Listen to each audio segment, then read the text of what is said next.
하나님께서는 우리 성도들이 하나님의 역사를 알고 느낄 수 있는 민감한 영성을 개발하고 합니다.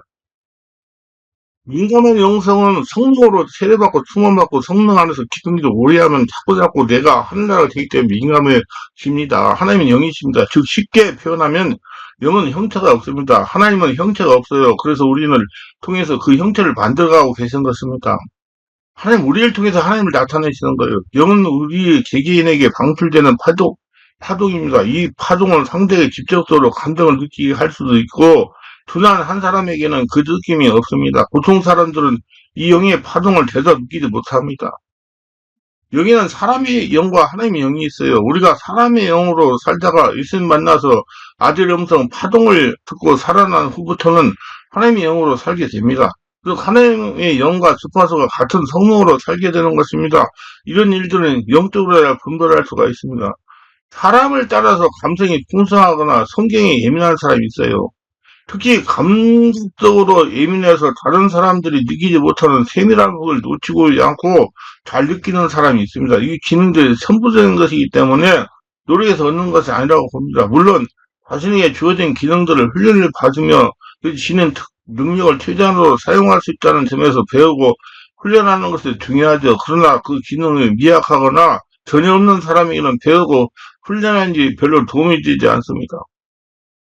세상의 모든 기능을 다 소유한다는 것은 불가능하듯이 자신에게 전혀 없는 것이 분명히 있습니다. 잠재되는 능력이 얼마나 크고 강한지 당사자도 모르는 경우가 많습니다. 그러므로 그 능력과 기능이 서서히 표면으로 드러나기 시작하면 때가 이르면 더 강력하게 나타나기 시작하는 겁니다. 이때 그것에 대해서 지식이 부족하면 제대로 개발되지 않고 다시 침체되고 마는데 특히 영적 민감성의 부분에서 이 원리를 중요합니다. 누구나 차이는 있지만 성령으로 거듭나게 되면 그 민감성이 피부로 드러나기 시작하는 것입니다. 특별히 그 민감성으로 인해서 사역하게 되기로 작정되어 있는 소수의 사람들은 어릴 때부터 서서히 그 성상이 드러나기 시작하죠. 현재 지금은 어려서부터 그 증거들이 드러나는 것은 때가 이르면 그 사람이 이를 인식하기 위함입니다. 본격적으로 그 지금의 사용될 시기에 자신에게 그런 능력이 이미 있었다는 것을 확신하기 위해서 어려서부터 그 기능의 부분적 경험을 하게 하는 거죠. 이것이 현부적인 기능인데 그러기 때문에 어려서 이런 부분을 찾아내어 바로 교육하는 것이 중요합니다. 난 어려서 굉장히 중요해요. 어렸을 때가.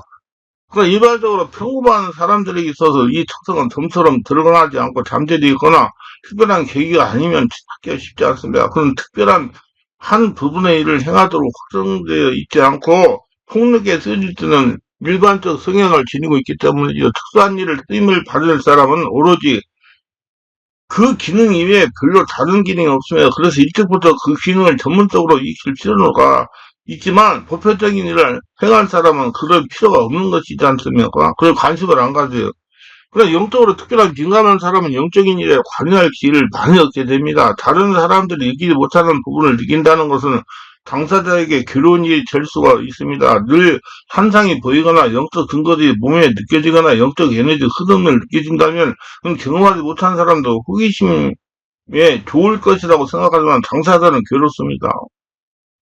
이것은 마치 날마다 꿈을 꾸는 사람이 꿈의 내용이 별로 유익하지 못한 속칭 개꿈이라면 그 꿈 때문에 깊은 잠을 자지 못해서 항상 피곤하죠. 그래서 꿈을 꾼다는 것이 괴로운 일이라 꿈을 꾸지 않고 깊이 잠드는 것이 그 사람에게 소원이 됩니다. 이처럼 의미 없는 나타나는 증상들은 당사자에게 혼란을 일으키고 괴로움을 주는 겁니다. 자신이 원하지도 않았는데 불구하고 그런 증상도 수시로 경험하고 있다면 다른 사람에게 말할 수도 없고 말하면 오히려 이상한 사람을 여겨지거나 어딘가 잘못된 사람은 취급되기 때문에 더 괴로운 겁니다. 영적으로 탁월한 민감성을 지닌다는 것은 참으로 귀한 일이지만 그 의미를 모른다면 그는 오히려 괴로운 일이 됩니다. 요새는 형제들에 비해서 꿈을 지나칠 정도로 자주 꿨습니다. 그렇기 때문에 형제들로부터 놀림을 받았고 마침내 그로 인해서 인신매매를 당하고 맙니다.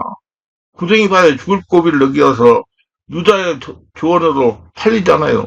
어린 나이에 형제로서 팔려가게 되었다는 그 사실은 요셉이 우측 충격적이었을 것이 분명합니다. 타고난 선함으로 이 불행을 극복해낼 수 있었지만 일반적이라면 그 마음에 씻을 수 없는 깊은 상처를 만들어내고 꿈을 다시는 꿀려 가지 않았을 것입니다.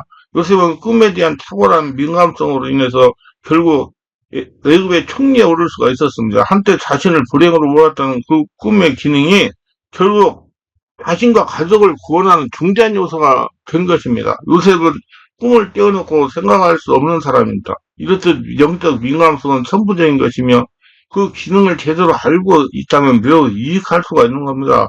영적인 일의 대부분은 영적 민감성을 필요로 합니다. 이것이 없이는 사실 영적인 일을 할 수 없어요. 대대상적인 일은 책에 기록된 있고 텀벨이 있기 때문에 그들로서 배우면 됩니다. 그렇기 때문에 영적 민감성이 없어도 제사장은 얼마든지 해낼 수가 있는 겁니다. 그러나 선지자의 일은 민감성이 없으면 절대로 해낼 수가 없는 특별한 일입니다. 그렇지 여러분 우리 지금 이거 말씀드린 뭐 성령 세례받고 충만 받으려고는 선지자 그 직을 갖고 목회하시는 목사님 찾아가셔야 돼요. 제사장한테 가면 안 돼요. 개별적 특수하기 때문에 구체적인 전례가 없는 겁니다. 제사장적인 일에 오히려 속하는 오늘날 목회 일은 영적으로 민감하게 해도 할 수 있는 일입니다. 선배들 있고 신학교에서 그 절차와 과정들을 배우고 다른 목회자들과 스스로 종교거래를 하기 때문에 능히 행할 수가 있습니다. 영적이 말해서 이런 일들은 영적이다 육적입니다. 학문적인 배경과 노력으로 잘 감당할 수 있지요. 이런 수준에서 벗어나지 못한 목회자 육체일 이상은 할 수 없으며 그런 목회는 세속적일 수밖에 없습니다. 그래서 선지자가 행했던 것과 같은 일들은 영적 민감성이 탁월하지 않고는 결코 감당하기가 쉽지 않습니다.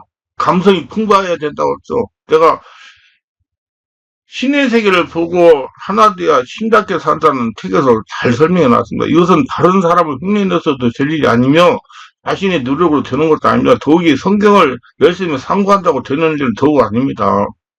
이스라엘 사람들이 성경을 열심히 상고했지만 주님 오실 때는 정작 아무런 도움이 되지 않았습니다.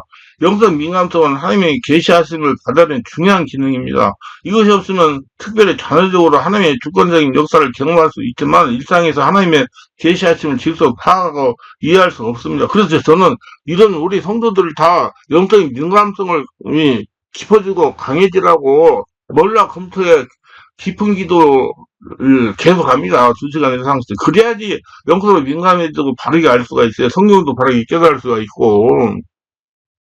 일반적 수준으로 특별한 영적 민감성 개발에 얻을 수 없는 것이 아니라 선천적으로 하나님이 정한 사람에게 특별한 목적으로 주시는 것이므로 민감성을 지닌 사람은 그 목적이 무엇인지를 알아내야 됩니다. 그런데 하나님이 이 부분에 있어서 우리에게 이미 주어진 기능들을 사용하게 하시는 원칙을 가지고 계십니다. 하나님은 특별한 사람 가운데 아주 특별한 경우 사도와 선지를 기여하고는 직접적으로 계시하는 일을 행하지 않으십니다. 하나님 이스라엘 수많은 선지자들을 불러냈습니다. 셀 수도 없이 많은 선지자를 모두 특별한 사람들입니다.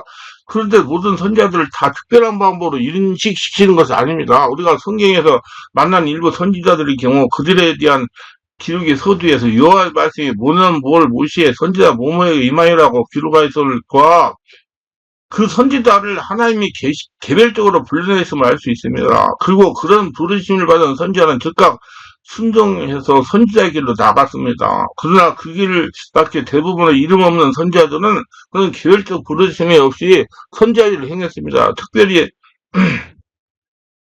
엘리사의 경우 스승을 통해서 부르심을 받아 사역을 행한 선지자입니다. 이 사람은 개별적인 부르심의 증거도 없이 사역을 행하는 사람이 대부분이었고 이들은 선지자 학교에서 자녀에게 주어진 기능들을 배우고 있겠습니다. 영적 민감성을 지닌 남들이 경험하지 못하는 부분을 집중적으로 보거나 느끼는 사람은 반드시 그 목적을 이해하면 자신에게 유익하고 하나님의 뜻을 이뤄낼 수 있는 것입니다. 그리고 영적 민감성은 영적인 일에 자신이 쓰임받을 수 있는 가능성이 풍부한 사람이라는 사실부터 이해됩니다. 자주 꿈을 꾸는 사람이거나 자주 환상을 보는 사람이거나 자주 소리를 듣기는 사람이라면 영적 민감성이 있는 사람이다. 자신의 몸에 스스로 어떤 에너지가 흘러들어오거나 나가는 것을 느낀다면 역시 그렇습니다. 낯선 장소에 가거나 사람을 대할 때 에너지의 흐름을 느끼고 그 기분이 어떠한지 느낄 수 있다면 자신이 영적인 일을 해야 하는 사람이라고 보아야 됩니다. 앞에서 언급했듯이 목회는 평범한 신앙의 열정을 지니는 사람이면 누구나 할 수 있는 일입니다. 그러나 능력 사역은 그렇지 않습니다. 물론 목회일도 능력을 갖추면 더 잘할 수 있습니다. 그러나 일반적으로 언급하면 지식만 풍성해도 잘할 수 있는 배경이 만들어집니다. 그래서 옳으냐 아니냐 여기서 언급할 대상이 아닙니다. 영적 민감성은 하나님의 영을 느끼기 위해서 특별한 사람에게 주어진 특별한 기능입니다. 물론 모든 사람이 이런 기능이 있어요. 그러나 그 수준에서 엄청난 차이가 있습니다. 모든 그리스도인들이 다 질병을 치유할 수 있습니다. 그러나 그 일을 집중도에 행할 수 있는 사람은 아주 소수입니다. 이렇듯이 영적 민감성이 특별한 사람은 결코 많지 않으며 이 기능을 개발하기 위해서 지혜가 필요하고 훌륭한 지도자가 필요하고요. 예, 자꾸 성령으로 충만받고 은혜받고 성령 충만받고 왜 어떻게라는 의문을 가지고 말씀과 성령 역사를 체험하고 따라가야 됩니다. 모두 승리하시기 바랍니다.